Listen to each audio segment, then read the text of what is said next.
Bismillahirrahmanirrahim. Assalamualaikum warahmatullahi wabarakatuh. Perkenalkan, kami dari kelompok 3 dalam kesempatan ini akan menyampaikan materi tentang dampak konsolidasi bank terhadap ketahanan perbankan di Indonesia.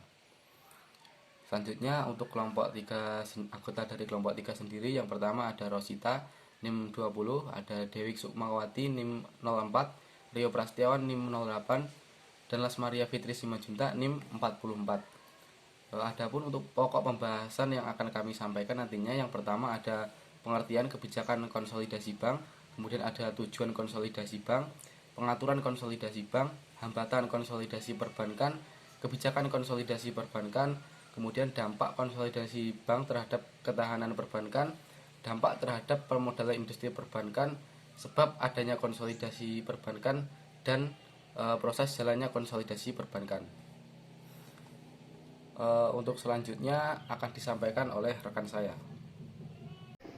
Pengertian kebijakan konsolidasi bank. Kebijakan konsolidasi perbankan merupakan salah satu opsi kebijakan yang diambil regulator untuk memperkuat stabilitas sistem keuangan.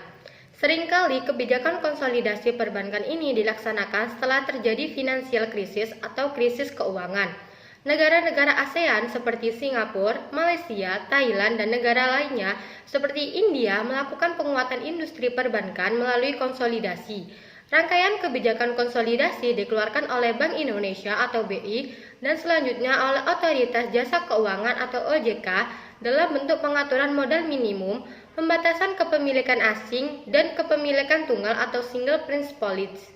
Selanjutnya yaitu tujuan konsolidasi bank. Yang pertama, mendorong penguatan permodalan bank dan konsolidasi perbankan di Indonesia untuk mendukung stabilitas dan pertumbuhan ekonomi nasional. Yang kedua, penguatan struktur ketahanan dan daya saing industri perbankan nasional sangat diperlukan dalam menghadapi dinamika perekonomian serta teknologi informasi domestik dan global. Selanjutnya akan dijelaskan oleh rekan saya. Selanjutnya yaitu pengaturan konsolidasi bank. Yang pertama, konsolidasi bank umum PSB. Bank dapat memiliki satu bank atau beberapa bank dengan memenuhi skema konsolidasi bank melalui yaitu penggabungan, peleburan, atau integrasi.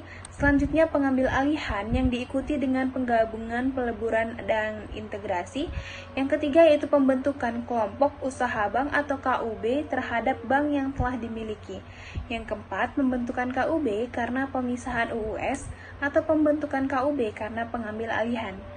Yang B, pemenuhan modal inti minimum bank umum dan CMA, minimum dari kantor cabang dari bank yang berkedudukan di luar negeri atau KCBLN. Modal inti minimum dengan CEMA minimum wajib dipenuhi paling sedikit 3 triliun rupiah, paling lambat 31 Desember 2022. Yang selanjutnya, yang bagian C itu pembentukan KUB. Yang bagian D, pemenuhan modal inti minimum bagi bank dalam skema konsolidasi bank milik pemerintah daerah. Yang bagian E, pengatur lainnya antara lain. Yang pertama, pihak-pihak yang mendapatkan pengecualian ketentuan sebagaimana dalam peraturan Otoritas Jasa Keuangan mengenai kepemilikan saham bank umum. Yang kedua, bank yang memenuhi skema konsolidasi bank dengan tergabung dalam KUB dapat menjalankan kegiatan usaha yang sama dengan kegiatan usaha bank yang menjadi perusahaan induk atau kegiatan usaha bank yang menjadi pelaksana perusahaan induk dengan persetujuan OJK. Yang bagian ketiga, pengaturan batasan penyertaan modal bank milik pemerintah daerah kepada BUS hasil pemisahan UUS yang dikecualikan dari ketentuan mengenai pembatasan penyertaan modal sebagaimana dalam POJK mengenai kegiatan usaha dan jaringan kantor berdasarkan modal inti bank. Selanjutnya akan saya jelaskan terkait hambatan konsolidasi bank. Yang pertama yaitu POJK nomor 39/POJK 03/2017 tentang kepemilikan tunggal pada perbankan Indonesia atau SPP, di mana hambatannya itu kebijakan kepemilikan tunggal yang tidak fleksibel. Yang kedua yaitu POJK nomor 56/POJK 03/2016 tentang kepemilikan saham bank umum, di mana hambatannya itu pembatasan kepemilikan bank menjadi kendala bagi PSP atau calon investor. Yang ketiga yaitu PUJK nomor 6 garing PUJK 03 garing 2016 tentang kegiatan usaha dan jaringan kantor berdasarkan modal inti, yaitu hambatannya sinergi kegiatan usaha bank dalam grup konsolidasi bank induk maupun anak belum terbentuk. Yang selanjutnya, yang keempat PBI nomor 7 garing 15 garing PBI garing 2005 tentang jumlah modal inti bank umum, di mana kendalanya itu modal inti minimum yang kecil kurang mendukung ketahanan dan daya saing. Assalamualaikum warahmatullahi wabarakatuh. Perkenalkan, di sini saya Rosita DIM 20. Di sini saya akan menjelaskan tentang yang pertama, yaitu kebijakan konsolidasi bank. Di mana untuk memperkuat kapabilitas dan daya saing industri perbankan Indonesia, OJK menerbitkan kebijakan terbaru untuk memperkuat permodalan dan mendorong konsolidasi perbankan melalui POJK nomor 12 garing POJK titik 03 garing 2020 tentang konsolidasi bank umum. POJK ini merupakan bagian dari upaya penguatan struktur, ketahanan, dan daya saing industri perbankan yang pada akhirnya turut mendukung stabilitas dan pertumbuhan nasional. Di samping itu, POJK ini juga bertujuan untuk mendorong industri perbankan menjadi lebih efisien melalui peningkatan skala ekonomi atau economy of scale. Kemudian POJK tersebut menetapkan peningkatan modal inti minimal bank umum secara bertahap di tahun 2020, 2021, dan 2022 masing-masing menjadi sebesar 1 triliun rupiah, 2 triliun rupiah, dan 3 triliun rupiah. Lalu kemudian di sini saya akan menjelaskan tentang dampak konsolidasi bank terhadap ketahanan perbankan. Di mana pada dasarnya konsolidasi perbankan dilakukan tidak hanya dengan mendorong terjadinya merger atau akuisisi, tetapi juga dapat melalui penguatan modal perbankan melalui ketentuan menaikkan batas kewajiban modal minimum. Dampak penerapan kebijakan minimal permodalan akan mengubah karakteristik dari perbankan Indonesia itu sendiri. Perubahan tersebut mencakup kondisi biaya permodalan, bisnis model, ruang lingkup dari wilayah operasional, kemudian interkoneksi antar bank lainnya. Dan pada akhirnya berpengaruh terhadap kondisi perekonomian itu sendiri. Dan dalam hal ini akan menggunakan simulasi simplified stressless. Lalu, bagaimana dengan dampak terhadap permodalan industri perbankan? Yaitu secara rataan industri, implementasi keempat skenario menyebabkan perubahan karakter rataan NPL industri perbankan. Dengan konsolidasi atau merger, bank akan memiliki jumlah NPL yang lebih tinggi atau penjumlahan portofolio kredit dari bank yang diakuisisi. Seiring dengan peningkatan portofolio kredit, kondisi permodalan bank berkonsolidasi juga akan dapat meningkat. Kemudian dengan menggunakan pendekatan simplified ST ini, kondisi ketahanan perbankan akan diuji terhadap peningkatan resiko kredit. Dan kemudian akan berdampak pada resiko kredit terhadap PDB, di mana sebagai salah satu engine of growth atau pertumbuhan kredit akan berdampak terhadap pertumbuhan ekonomi itu. Semakin tinggi pertumbuhan kredit, maka semakin tinggi pertumbuhan nasional. Di mana jika kredit mengalami tekanan, maka pertumbuhan kredit juga akan mengalami tekanan.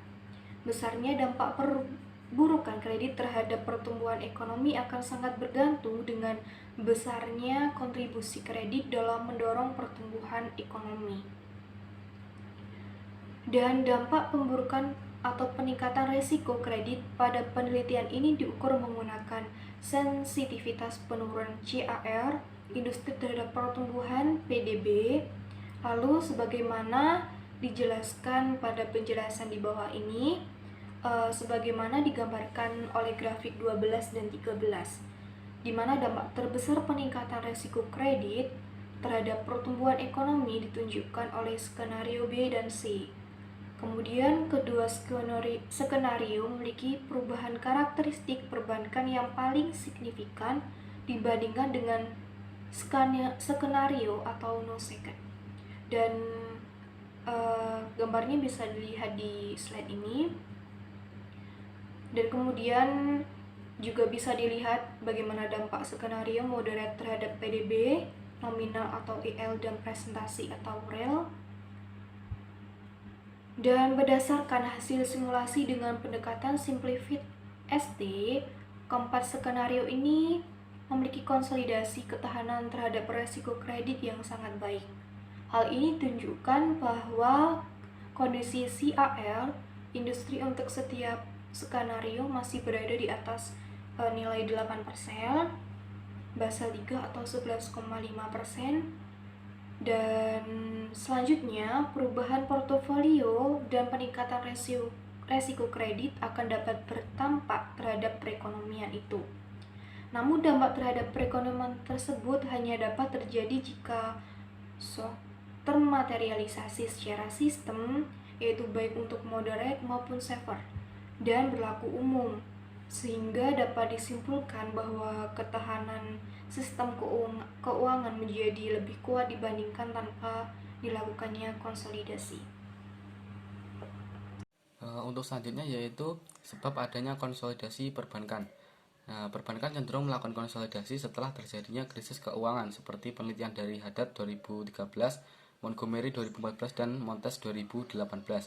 Ditemukan juga pada kasus Asian Financial Crisis pada tahun 1997-1998. Negara-negara di ASEAN seperti Singapura, Malaysia, Thailand, dan India melakukan penguatan industri perbankan melalui proses konsolidasi.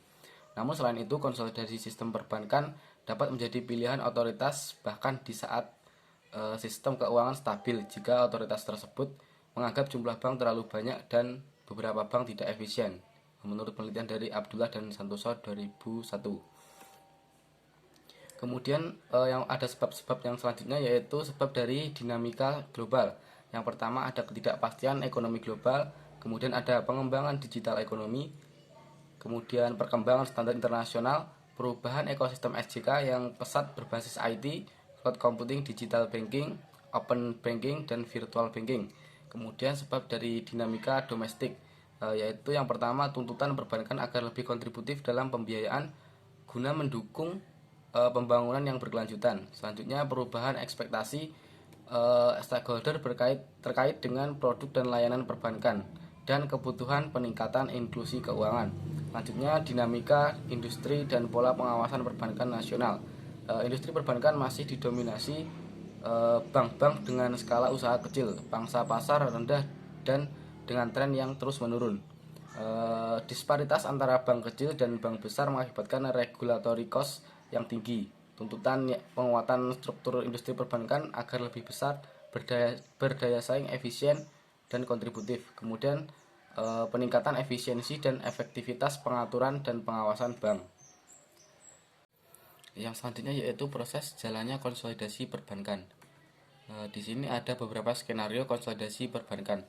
Skenario konsolidasi perbankan tidak hanya sebatas menggabungkan berbagai bank melalui pendekatan merger ataupun akuisisi, tetapi juga melalui penguatan modal perbankan.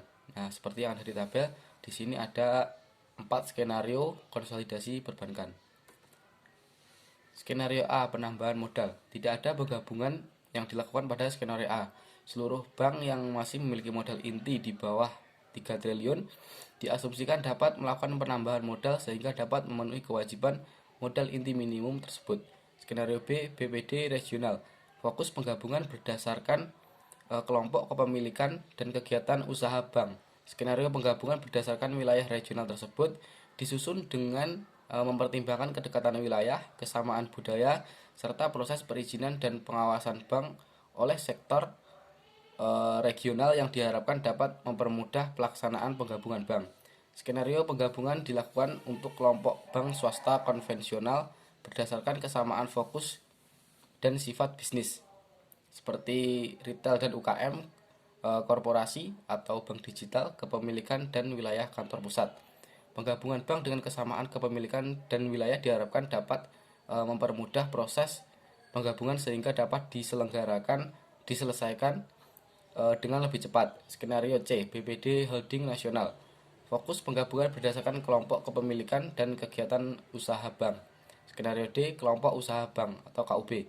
Skenario D menggunakan skema kelompok usaha bank atau KUB. Diasumsikan pihak yang mengendalikan secara langsung seluruh aktivitas KUB adalah bank induk perusahaan. Mungkin itu yang dapat kami sampaikan dari kelompok 3 tentang dampak konsolidasi perbankan terhadap ketahanan perbankan di Indonesia. Ada kurang lebihnya kami mohon maaf. Saya tutup. Wassalamualaikum warahmatullahi wabarakatuh.